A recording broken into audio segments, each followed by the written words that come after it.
Hello guys, आप सभी का हिंदी सूत्रा में स्वागत है। कैसे हैं आप लोग? उम्मीद है आप लोग स्वस्थ होंगे और अपनी पढ़ाई में लगे हुए होंगे। तो हम लोग कर रहे हैं आदिकालीन हिंदी साहित्य के ऑब्जेक्टिव क्वेश्चन, जितने भी बन सकते हैं उतने प्रैक्टिस करेंगे। तो 300 क्वेश्चन बनाएंगे इसमें, जो कि 60 क्वेश्चन हम लोग पहले पार्ट में कर चुके हैं। दूसरे पार्ट में हम लोग करेंगे 61 से 120 क्वेश्चन तक। 60 क्वेश्चनों का ये श्रृंखला रहेगा। एक पार्ट में 60 प्रश्न रहेंगे। तो पहला पार्ट कर चुके हैं, आज हम लोग करेंगे दूसरा पार्ट। तो अगर आप लोग अभी तक हमारे चैनल को सब्सक्राइब नहीं किए हैं तो प्लीज़ ऐसे पढ़ने के लिए हमारे चैनल को सब्सक्राइब कर लीजिएगा। बेल आइकन जरूर प्रेस करिएगा, ताकि जब भी मैं नेक्स्ट वीडियो डालूँ तो नोटिफिकेशन सबसे पहले आप लोग के पास पहुँचे। इसी प्रकार से पूरी विधाओं को कवर करेंगे। तो ज़्यादा समय न लेते प्रश्नों की ओर चलते हैं। संदेश राशक किसकी रचना की विधा है? संदेश राशक रचना की विधा क्या है? तो ये खंड काव्य है। तीसरा ऑप्शन सही हो जाएगा, खंड काव्य। कृष्ण की रासलीला की परंपरा जो राम भक्ति में प्रसिद्ध हुई, उसकी शुरुआत किस ग्रंथ से हुई? कृष्ण की रासलीला की परंपरा जो भक्ति काल में प्रसिद्धि हुई, उसकी शुरुआत किस ग्रंथ से हुई है? तो उसकी शुरुआत उपदेश रसायन रास से हुई है। पहला ऑप्शन सही हो जाएगा, उपदेश रसायन रास। सिद्धों की भाषा को संध्या भाषा नाम किसने दिया? सिद्धों की भाषा को संध्या भाषा नाम मुनिदत्त तथा बड़थवार ने दिया, अद्वय ब्रज ने दिया। मुनिदत्त तथा अद्वय ब्रज ने दिया था। तीसरा ऑप्शन हमारा सही हो जाएगा, मुनिदत्त अद्वय ब्रज। प्राकृतिक पैंगलम का विषय क्या है? तो प्राकृतिक पैंगलम का विषय छंद है। दूसरा ऑप्शन सही हो जाएगा, छंद। विद्यापति की पदावली में कौन सा रस प्रधान है? विद्यापति की पदावली में श्रृंगार रस प्रधान है। तीसरा ऑप्शन सही हो जाएगा, श्रृंगार रस। आदिकाल की अंतिम प्रमुख कवि कौन है? आदिकाल के अंतिम प्रमुख कवि खुसरो, जिनका पूरा नाम अमीर खुसरो है। चौथा ऑप्शन सही हो जाएगा, अमीर खुसरो। कौन सा रासो ग्रंथ अजमेर के शासक से संबंधित है? तो बीसल देव रासो। तीसरा ऑप्शन सही हो जाएगा, बीसल देव रासो में अजमेर के शासक की प्रशंसा की गई है। तो बीसल देव रासो ही अजमेर के शासक से संबंधित है। तीसरा ऑप्शन सही हो जाएगा। चारण काव्य की भाषा कौन सी है? तो चारण काव्य की भाषा कौन सी है? डिंगल है। तीसरा ऑप्शन सही हो जाएगा, डिंगल भाषा है। सिद्ध साहित्य के विषय में कौन सा कथन सत्य नहीं है? तो सिद्ध साहित्य के विषय में कौन सा कथन सत्य नहीं है? इसमें कथन देखते हैं कौन सा सत्य नहीं है। सिद्ध साहित्य का झुकाव सहज साधना की ओर था, बिल्कुल सत्य नहीं है, गलत है। सिद्ध साहित्य के प्रथम कवि सरापा थे।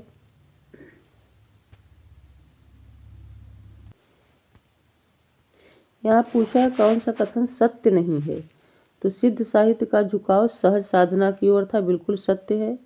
सिद्ध साहित्य के प्रथम कवि सरापा थे, ये भी बिल्कुल सत्य है। सिद्ध साहित्य की रचना चर्यापात तथा दोहों में हुई, ये भी सत्य है। सिद्ध साहित्य का प्रणयन पिंगल भाषा में हुआ, बिल्कुल गलत है, ये सत्य नहीं है। तो चौथा ऑप्शन हमारा सही हो जाएगी, जो कि सत्य नहीं है। चौथा ऑप्शन सही हो जाएगा।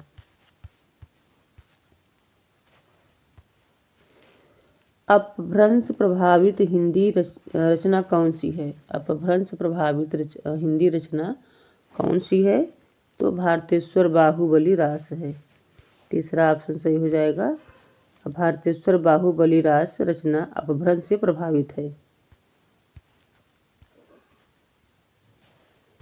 चारण साहित्य किस साहित्य का दूसरा नाम है? तो चारण साहित्य को रासो साहित्य के नाम से जाना जाता है। चौथा ऑप्शन सही हो जाए। रासो साहित्य का दूसरा नाम है। कवल ज्ञान निर्णय के रचनाकार कौन है? तो मत्स्येंद्रनाथ हैं। दूसरा ऑप्शन हमारा सही हो जाएगा, मत्स्येंद्रनाथ। मत्स्येंद्र का पूजा उपासना का क्या नाम था? तो मत्स्येंद्र का पूजा उपासना का नाम पिपलिश देव था। दूसरा ऑप्शन सही हो जाएगा, पिपली देव। आल्हा और उदल नाम के दो वीर सरदारों की वीरतापूर्ण लड़ाइयाँ और युद्धों का अत्यंत प्रभावशाली वर्णन निम्नलिखित में से किस वर्ण विषय में है? आल्हा और उदल नाम से दो वीर सरदारों की वीरतापूर्ण लड़ाइयाँ और युद्धों का अत्यंत प्रभावशाली वर्णन निम्नलिखित में से किस वर्ण विषय में है? तो किस में है ये है परमाल रासो में। चौथा ऑप्शन सही हो जाएगा, परमाल रासो। परमाल रासो का रचयिता जो महोबा के राजा परमाल देव के आश्रित था वह कौन है? तो परमाल रासो के रचयिता कौन है? जगनिक हैं। इसमें आपके दो प्रश्न बन गए हैं। परमाल रासो के रचयिता जगनिक हैं और परमाल रासो देव किस राजा के आश्रित थे? तो महोबा के राजा परमार्द देव के आश्रित थे। तीसरा ऑप्शन सही हो जाएगा इसमें।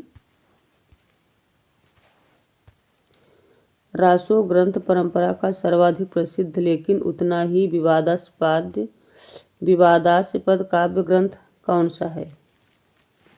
तो कौन सा है? पृथ्वीराज रासो है। दूसरा ऑप्शन सही हो जाएगा, पृथ्वीराज रासो।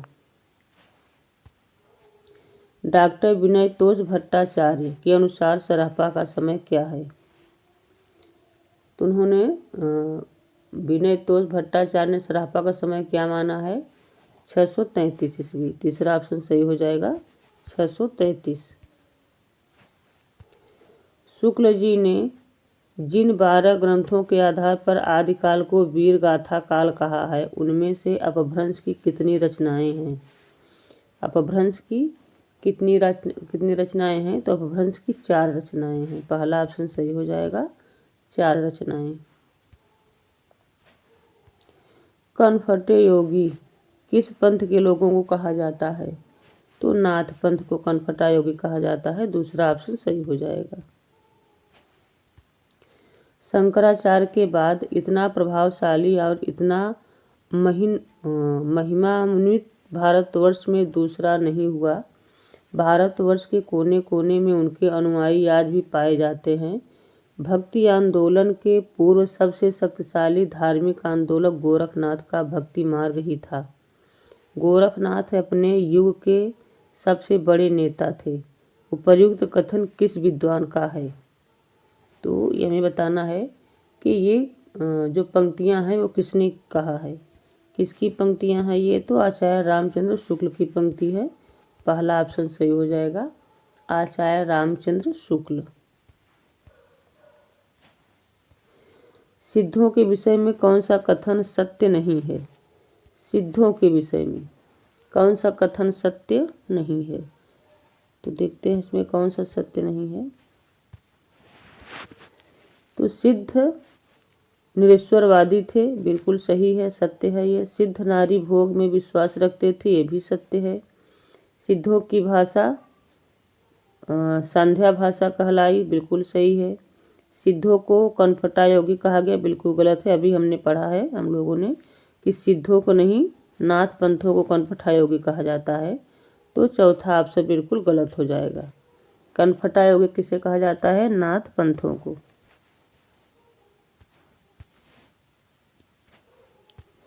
नवनाथों में शामिल नहीं है।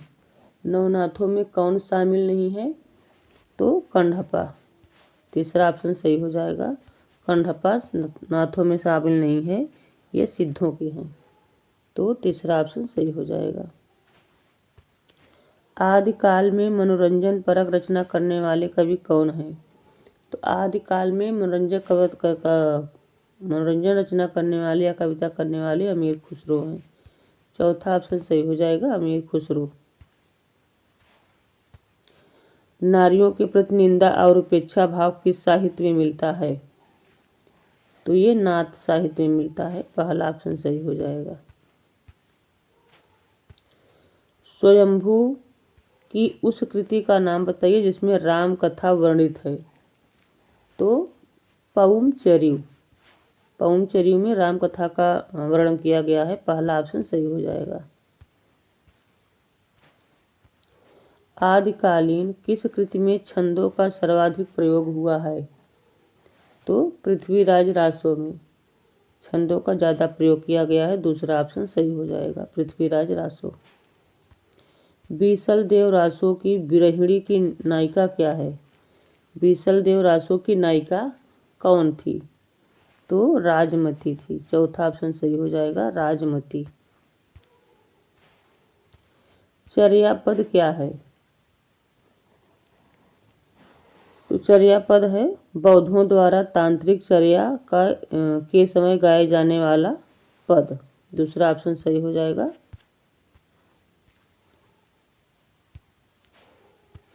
निम्न में सुमेलित कीजिए। तो इसे सुमेलित करना है कि इसकी कौन रचना है। इसे देख लेते हैं। देवसेन, देवसेन ने क्या लिखा है? श्रावकाचार। फिर सराहपा, सराहपा ने क्या लिखा है? दोहा कोश। शालिभद्र सूर्य की है भारतेश्वर बाहुबली रास, जोयेंदु की योग प्रकाश। देवसेन की श्रावकाचार, सराहपा की दोहा कोश, शालिभद्र सूर्य की भारतेश्वर बाहुबली रास, जोयेंदु की योग प्रकाश। इसमें देखते हैं कौन सही हो जाएगा ऑप्शन में। इसमें सही हो जाएगा पहले श्रावकाचार, फिर दोहा कोश, भारतेश्वर बाहुबली रास, फिर योग प्रकाश। तो दूसरा ऑप्शन सही हो जाएगा। फिर है रचना और रचयिता को सुमेलित कीजिए। इसमें देखना है रचना और रचयिता को मिलाना है हमें, किसने क्या लिखा है। इसे भी देखते हैं। ये है रविकुमार चरित, किसने लिखा है? तो पुष्पदंत ने। फिर जयमयंक जस चंद्रिका, जयमयंक जस चंद्रिका किसने लिखा है? मधुकर कवि ने। फिर उपदेश रसायन रास किसने लिखा है? जिनीदत्त सूर्य ने। कुमार पाल प्रतिबोध सोमप्रभु सूर्य ने। तो रविकुमार चरित, पुष्पदंत, जयमयंक जस चंद्रिका मधुकर कवि, उपदेश रसायन रास जिनीदत्त सूर्य, कुमार पाल प्रतिबोध सोमप्रभु सूर्य। इसमें देखते हैं ऑप्शन कौन सही हो रहा है। तो इसमें सही हो जाएगा, पहले हो जाएगा पुष्पदंत, मधुकर कवि, फिर जिनीदत्त सूर्य, सोमप्रभु सूर्य, यानी कि तीसरा ऑप्शन सही हो जाएगा। आदिकाल को वीरगाथा काल नाम किसने दिया? तो आचार्य रामचंद्र शुक्ल ने दिया है। चौथा ऑप्शन सही हो जाएगा, रामचंद्र शुक्ल ने। 11वीं सदी में राम सिंह की दोहा काव्य परंपरा में आने वाली कृति का नाम क्या है? तो इन्होंने क्या लिखा है? पाहुड़ दोहा। चौथा ऑप्शन सही हो जाएगा, पाहुड़ दोहा।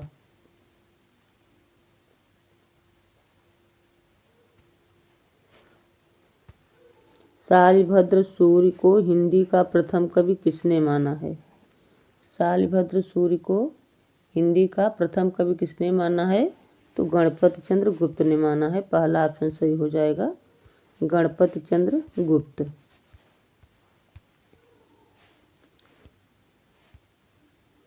इसमें बताना है संगत अनुक्रम को बताइए। इसमें बताना है संगत कौन सा है। तो इसमें हो जाएगा स्वयंभू, महापुराण संगत नहीं है, संगत है। हेमचंद्र शावकाचार गलत है। मधुकर कवि जयमयंक जस चंद्रिका बिल्कुल सही है।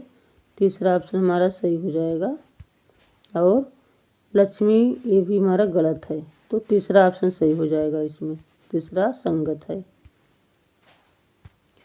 संगत अनुक्रम को बताइए। संगत कौन सा है इसमें? तो खुमाल रासो दलपत विजय की है। ये बिल्कुल सही है। पहला ऑप्शन सही हो जाएगा, बाकी सब गलत हैं। संगत अनुक्रम को बताइए। तो इसमें संगत कौन है? इसमें जयचंद प्रकाश भट्ट केदार की है। दूसरा ऑप्शन सही हो जाएगा, जयचंद भट्ट प्रकाश। आदिकाल को संक्रमण काल की संज्ञा किसने दिया है? तो आदिकाल को संक्रमण काल की संज्ञा रामखिलावन पांडे ने दिया है। पहला ऑप्शन सही हो जाएगा, रामखिलावन पांडे। श्रावकाचार किसकी रचना है?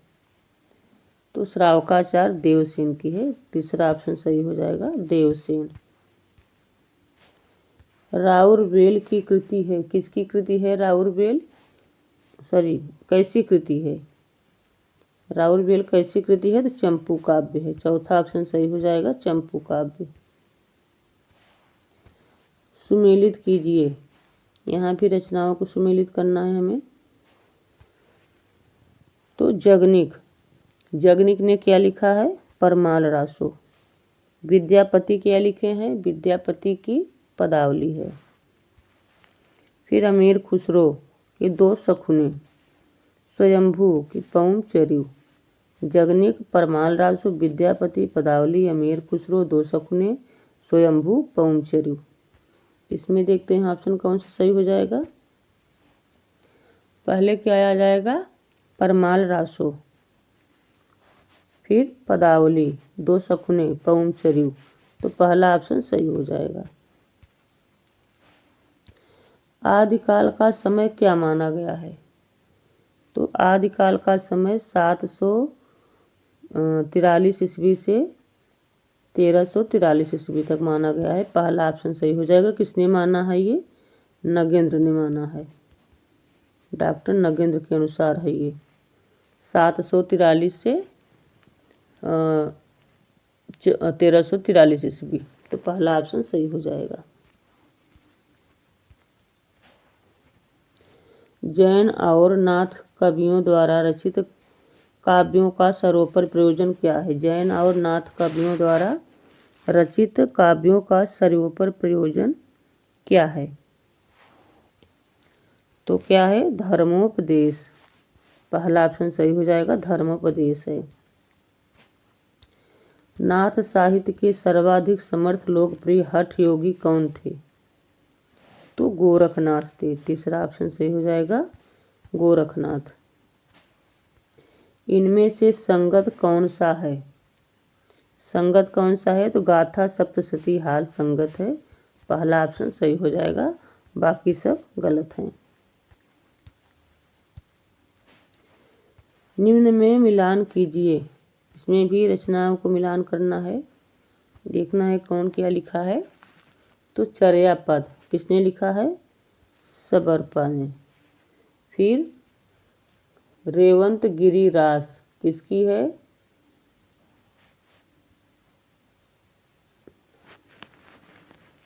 यहाँ गलत लिख गया है, यहाँ तो चर्यापद सबरपा की है। रेवंत गिरिराज नल्ल कवि की है।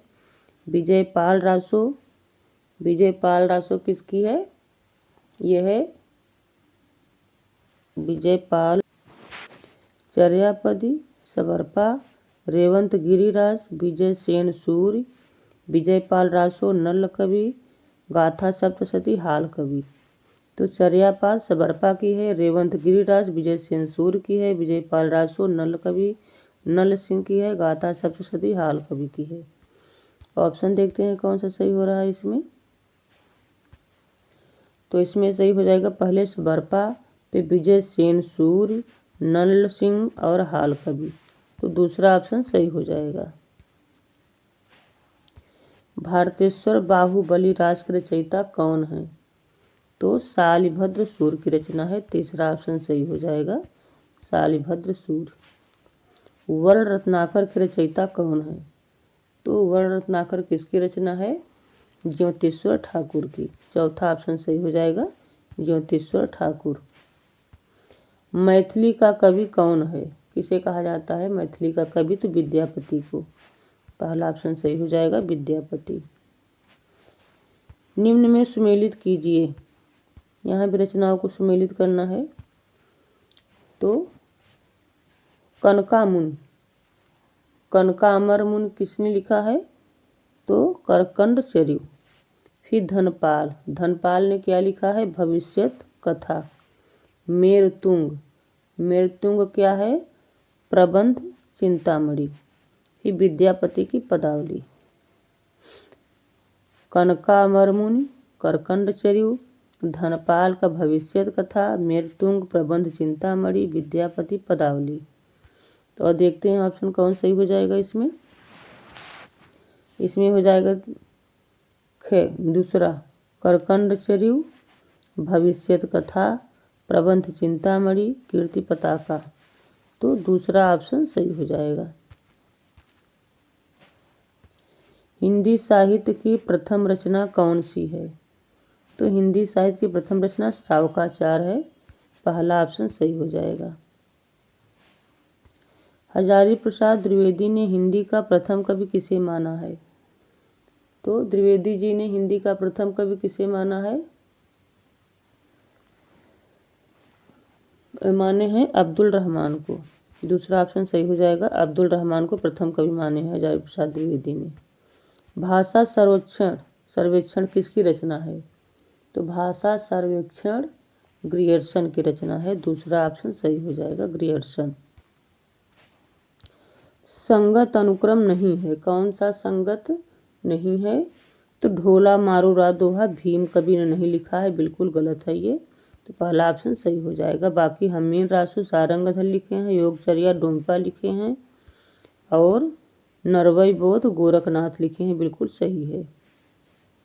तो कौन सा गलत हो जाएगा? पहला ऑप्शन गलत हो जाएगा। संगत अनुक्रम कौन सा है? इसमें बताना है कौन सा संगत है। तो जो इंदु प्रकाश योगसार, तीसरा ऑप्शन सही है, बाकी सब गलत हैं। निम्न में संगत कौन सा है? इसमें बताना है हमें संगत कौन सा है। तो ज्योतिश्वर ठाकुर बिल्कुल गलत है, असंगत है, ये भी संगत है। तो हमें बताना है राम सिंह पाहुड़ दोहा संगत है। तो चौथा ऑप्शन इसमें सही हो जाएगा। हिंदी मुक्त काव्य परंपरा का सबसे प्रिय छंद जो आदिकालीन साहित्य की देन है वह कौन सा है? तो दोहा छंद है। दूसरा ऑप्शन सही हो जाएगा, दोहा छंद।